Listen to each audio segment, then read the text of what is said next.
Hey guys, and welcome to the Working Money channel. So this just came out recently from Finextra. Banco Santander's Pago Next to expand their merchant services business across Europe.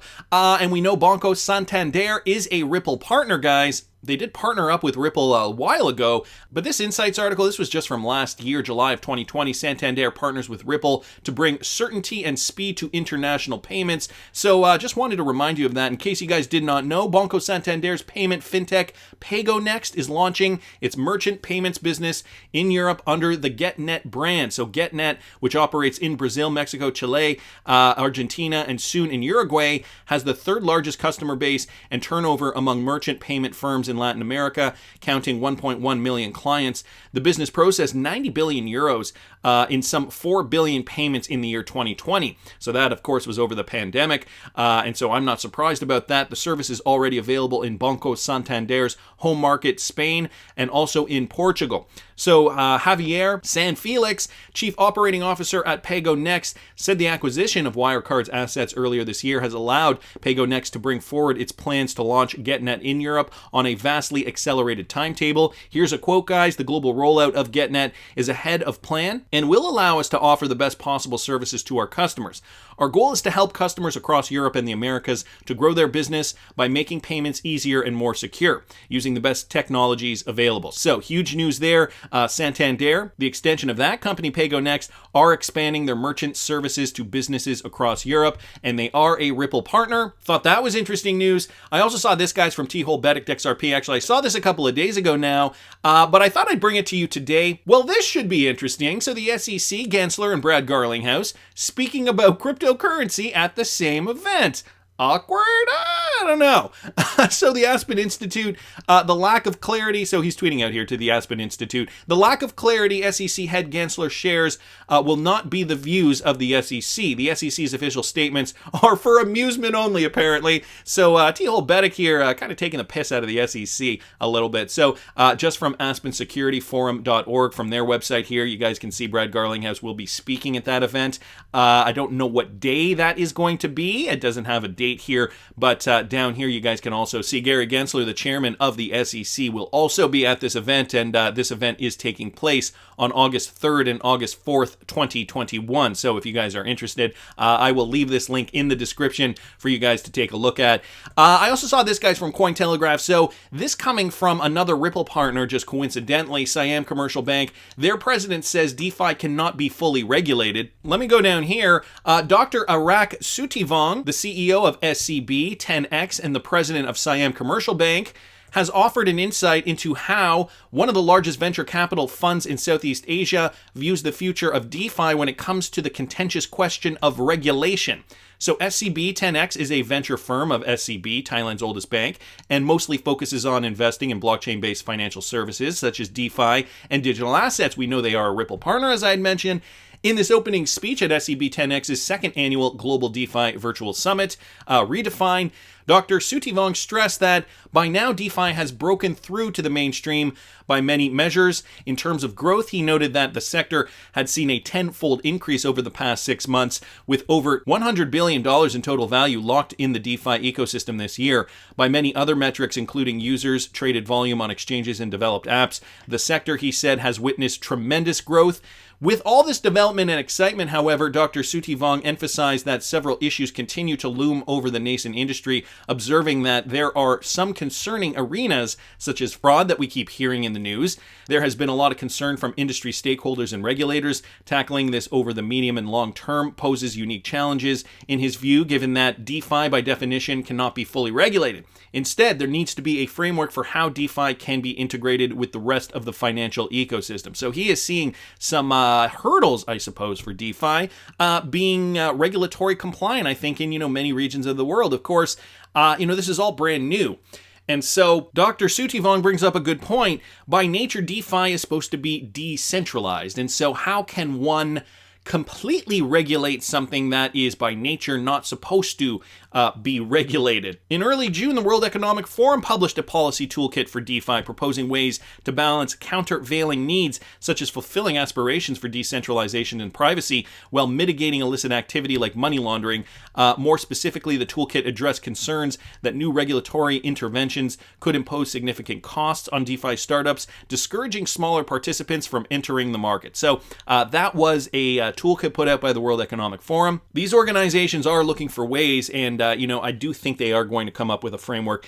It is not like they are going to squander the opportunity to take this technology, utilize it to the fullest. We're already seeing many countries around the world jumping on the CBDC bandwagon, and so again, that is just going to be one part of the bigger picture of what is going to happen with regards to this new financial framework. So thought that was interesting, and the CEO of Siam Commercial Bank, a Ripple partner, mentioning this too, right? This all goes to the point that Ripple, I think that this just strengthens Ripple's position too, kind of inadvertently. The fact that Ripple does want to do business above board. They want to be a commercially viable option for banks. They want to play by the rules. They have said, we want to know what the regulations are. And now one of their partners, the CEO of Siam Commercial Bank, saying, how can DeFi be fully regulated? Let's be questioning this. So I think that even if it isn't a direct comment from Ripple, I think that does speak highly of Ripple inadvertently. Maybe that's just me reading too much into it. I don't know. Tell me down in the comments what you guys think. I also wanted to mention this story, guys, and I mentioned it in this morning's video. I'll link this morning's video up here in the top right-hand corner with regards to Amazon. So we still don't actually know if this is true or not. But here's what an anonymous insider said. It begins with Bitcoin. This is coming from the anonymous insider. That's what they said, describing Amazon's intent to enter cryptocurrency with regards to the payments area. So an anonymous source within Amazon has reportedly told London business newspaper City AM that the e-commerce giant is planning to accept Bitcoin payments by the end of 2021. So some new information there. That is just around the corner. And that would be interesting considering, we have seen Bitcoin price here. Let me just bring up Bitcoin real quick. We have seen Bitcoin price rally significantly over the last several hours. We are wondering now, is it going to surpass all-time highs? When is the FOMO going to kick in again? Has the FOMO already kicked in? And what's going to happen at the 0.702? All right, what is going to happen at this point? If you guys didn't catch this morning's video, I do go into this. Anyway, here's a quote. This isn't just going through the motions to set up cryptocurrency payment solutions at some point in the future. This is a full-on, well-discussed, integral part of the future mechanism of how Amazon will work. This is what the source told City AM. She indicated that, Bitcoin is the first step to Amazon's crypto ambitions. Executives at the company were keen to add other established cryptocurrencies in the future. The directive is coming from the very top, referring to Jeff Bezos, she said, adding, this entire project is pretty much ready to roll. So they have been working behind the scenes, according to this insider. And so I suppose if we do see Amazon implementing cryptocurrency payments by the end of 2021, we shouldn't be surprised. In addition to accepting Bitcoin payments, Amazon is said to be exploring the creation of its own cryptocurrency, possibly as early as 2022, she said. Speculation about Amazon's entry into the cryptocurrency market has been raging for days after a new posting from digital currency and blockchain product lead appeared on the company's job board last week. As per the job description, the new hire will help develop Amazon's digital currency strategy and product roadmap. The position requires strong domain experience in blockchain, distributed ledgers, central bank digital currencies, and crypto more generally. So I did go over that in Friday's video, I believe. Interesting to note, some people were suggesting, this is what is causing this Bitcoin FOMO. This is what's causing Bitcoin to kind of rally right now. And, I don't think that that's the reason, at least not the only reason. There were the shorts that were being liquidated anyway. If you guys didn't catch this morning's video, I talked about it all there. Interesting to see, though, Amazon, this source saying, this is going to roll out by the end of 2021, which means they have all their ducks in a row. They've been planning this for a while now because, I think it's highly doubtful that they just whipped it up at the last minute. So I thought that was interesting. And I saw this, guys, from Vic the Viking. So this is going to be an interesting week. Today we have the new head of the SEC enforcement. Tomorrow, which is July 27th, that is going to be the William Hinman deposition. July 28th is the deadline for crypto regulation and possibly a Coinbase relisting. And July 29th, we have a closed door meeting. So a lot is going on. If you guys don't know what that deadline for crypto is, that was the Elizabeth Warren deadline that she put on Gary Gensler, saying, look, we really do need to have some kind of clarity with regards to exchanges. So this is why Vic the Viking here, assuming that there could possibly be a Coinbase relisting, wanted to thank Vic for posting that. What does this mean, guys? A big week for crypto. Maybe this is also why we are seeing a push in Bitcoin price. Quite possibly. We also have this, guys, from Martin Volk. So just an update, Jed McCaleb only has 893.3 million XRP left to sell. So this is from a website. I don't remember what it is called. I remember I first saw it through Leonidas, basically just giving us a sense of how much XRP Jed McCaleb has. And it's a really great interactive resource here. If somebody does know what this is called, because it's evading me right now, please do post it in the comments section. Post the link, because I'd love to pin this link to the top of the comments section here. So Jed McCaleb's XRP, lots saying, this is when XRP hodlers are really going to get their day in the sun. When Jed finishes selling, this is when XRP price appreciation is really going to soar. If that coincides with the SEC lawsuit coming out favorably for Ripple, one can only imagine how high XRP price will go. We are already targeting an XRP price. Some are saying 10 to 13, some are saying 7 to 10, others are saying, myself included, 10 to $15, just based on several different pricing models that are available to us. We can see the possibility for XRP to go into the double digits, and I have a feeling that a lot in the XRP community are really getting excited about this. Anyway, Jed only has less than 900 million left to sell. So is he happy about this? Does Jed just want to get rid of his XRP? I saw this article here, guys, from Panda Ripple XRP. Although the SEC claims that XRP are unregistered securities and Brad and Chris unjustly enriched themselves, it also allows Ripple's co-founder Jed McCaleb to sell his XRP for hundreds of millions of dollars to possibly buy MoneyGram. Makes perfect sense. I'm still kind of wondering how likely this MoneyGram deal is to go through, and so we're going to talk about this. Why would Jed McCaleb be interested if Ripple wins in court? Well, I can think of a couple of reasons. Attorney John Deaton here has his own reasons, so a few attorneys have risen to prominence online since the SEC decided to file a complaint against Ripple. So this article just kind of going over certain lawyers in the XRP community, and I feel like, ever since this lawsuit has been taking shape, we've been seeing more and more lawyers kind of join the XRP community. One of those lawyers is Jeremy Hogan, as you guys know, and we do also know of John Deaton. Just going to start down here. While the SEC sued Ripple, the agency claimed that all XRP, including XRP sold in the secondary market, were always unregistered securities. In a recent tweet, XRP hodler attorney John Deaton commented on this controversy. He said, although the SEC claims that all XRP are unregistered securities and Brad Garlinghouse and Chris Larson unjustly enriched themselves, it allows Ripple co-founder Jed McCaleb to sell his XRP for hundreds of millions of dollars to possibly buy MoneyGram. Makes perfect sense. In regard to the question, attorney Jeremy Hogan stated Jed McCaleb basically sold XRP just like Brad and Chris.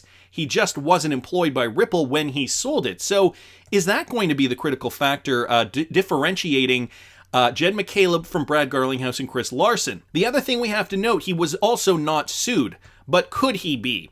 Mr. Hogan then analyzed how an SEC lawyer explained it to the judge back in March when they had a hearing back then. So here's a statement from the court. Presumably, then every individual in the world who is selling XRP would be violating securities laws. And the SEC attorney said Section 5 focuses on the issuer and affiliates of the issuer that are captured by the statute, and Section specifically exempts these transactions of other people buying and selling XRP. Jeremy Hogan then concluded that the legal question becomes, is Jed an affiliate of Ripple? And the short answer is that because he receives the rights to receive the tokens during the breakup with Ripple as an executive, that probably prohibits him from receiving the protection of Section 4. And so Mr. McCaleb is probably watching the Ripple lawsuit very closely and praying that Ripple wins. Now, Jeremy Hogan is suggesting he is praying that Ripple wins the lawsuit, so he thus also does not get sued. But there's also this issue of, and it's not described here in this article, but the clarity surrounding XLM as well. We have to understand, Jed McCaleb, one of the original architects on XRP, he left the company Ripple to start his own stellar foundation, created XLM. And so structurally, there are many similarities between XRP and XLM. And so I think for all intents and purposes, Jed McCaleb is likely looking at the Ripple lawsuit saying, okay, if these guys are in trouble, we're in trouble, but if these guys are in the clear, we're also in the clear. And then there's the sales of the XRP in order to perhaps purchase MoneyGram. Now, we haven't actually heard an official statement from MoneyGram on that. And I mean, I suppose there is no need for MoneyGram to be loyal. However, this is something that I don't think John Deaton has thought about. I mean, maybe he has, but could there have been a clause in Ripple's contract when they finally decided to dissolve the partnership with MoneyGram way back when? Could there have been that clause saying, okay, we understand basically that now we're in court, now you cannot utilize XRP the way we were intending, but if we get clarity, we have first right of refusal to work with you again. I think that's the term, first right of refusal to work with you again. And so once we get the clarity, you cannot make a deal with anybody else. We have the option to work with you first since we were already partnered before the lawsuit took place. And so this is something that we have to entertain, I think. And I don't know, would that be null and void if MoneyGram does get picked up by a company and merges with Stellar? So there are some legal issues here, some legal discrepancies perhaps. But again, I don't know. I'm just speculating. I don't know what was signed in the contract, and I don't know how that would play out. What I do know, though, is that the CEO of MoneyGram did say they had a positive experience working with Ripple, that their revenue did go up. And so could a partnership with Stellar be just as positive? Is Jed McCaleb really kind of crossing his fingers that Ripple succeeds in court so that he can buy MoneyGram with the XRP sales? Or could there be a possible contract that we don't know about that would hold up a sale to Stellar of MoneyGram? I don't know, guys, but it is going to be an interesting week. As per Vic the Vikings tweet here, that's just my opinion. Tell me down in the comments what you guys think, and please subscribe to the channel if you haven't already. Like the video if you like the content I'm providing. I always love hearing your comments. See you in the next one, guys.